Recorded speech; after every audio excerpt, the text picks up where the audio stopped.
নমস্কার, আমি সুজাতা শাস্ত্রী।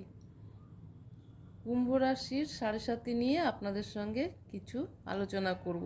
এতদিনে হয়তো আপনারা অনেকের ভিডিও দেখে ফেলেছেন, সাড়ে সাতি নিয়ে অনেক কিছু দেখেছেন, অনেক শুনেছেন, কিন্তু আমি একটু ভিন্ন রকম বলার চেষ্টা করব। কারণ আমার যুক্তিতে যেটা বলে, সাড়ে সাতি নিয়ে এতটাও ভয় পাওয়ার কোনো কারণ নেই। সাড়ে সাতির কুম্ভ রাশির এটা লাস্ট পর্যায়ে শুরু হচ্ছে। মাঝখানে যে 2.5 বছর ধরে যেটা চলছিল সেটা অনেক টাফ সময় চলছিল আপনাদের যাদের কুম্ভ রাশি আছে, কিন্তু এখন সেই সময়টা একদম কেটে যাবে এবং সময়টা ভালো দিকে আসতে শুরু হবে। কাজে এনার্জি পাবেন, নেগেটিভিটি দূর হবে।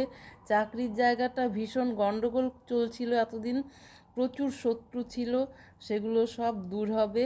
প্রমোশনের জায়গা শুরু হবে, নতুন ফ্রেশাররা চাকরি পাবেন।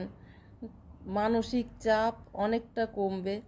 যাদের লিগেল আইনি গণ্ডগোল চলছিল তাদের গণ্ডগোল ঝামেলাগুলো অনেক দিক থেকে একদম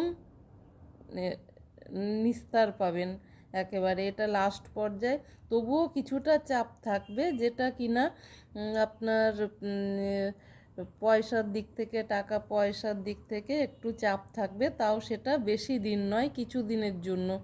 টাকা পয়সা কিন্তু আসবে, সেটা খুব সাবধানে খরচা করতে হবে। যে কোনো জায়গায় উল্টোপাল্টা ইনভেস্ট করা চলবে না। এই আপনাদেরকে একটুখানি সাবধান করাই হচ্ছে অ্যাস্ট্রোলজারদের কাজ। ভয় দেখিয়ে কোনো কিছু হয় না। এগুলো একটা রাশির এক এক সময়তে এক একটা রাশিতে সব গ্রহরা ট্রানজিট করে, সেই সময় অনুযায়ী তারা ফল দান করে। সেটার জন্য কোনো ভয় পাওয়ার দরকার নেই। সবার জীবনেই খারাপ সময় ভালো সময় আসে, যেমন পূর্ণিমা, অমাবস্যা, জোয়ার ভাটা হয়, সেরকম মানুষের জীবনটাও। অতএব সাড়ে সাতি করে এত ভয় পাওয়ার কোনো কারণ নেই। আপনারা নিশ্চিন্তে থাকুন এবং আপনারা বজরংবলীর হনুমান চালিসা পাঠ করুন, শনি চালিসা পাঠ করতে পারেন, কিংবা মা ভবতারিণীর পুজো রেগুলার করতে পারেন। তাহলে আপনাদের অনেক অনেক অংশে এই সাড়ে সাতির যে দুশ্চিন্তা সেটা কেটে যাবে।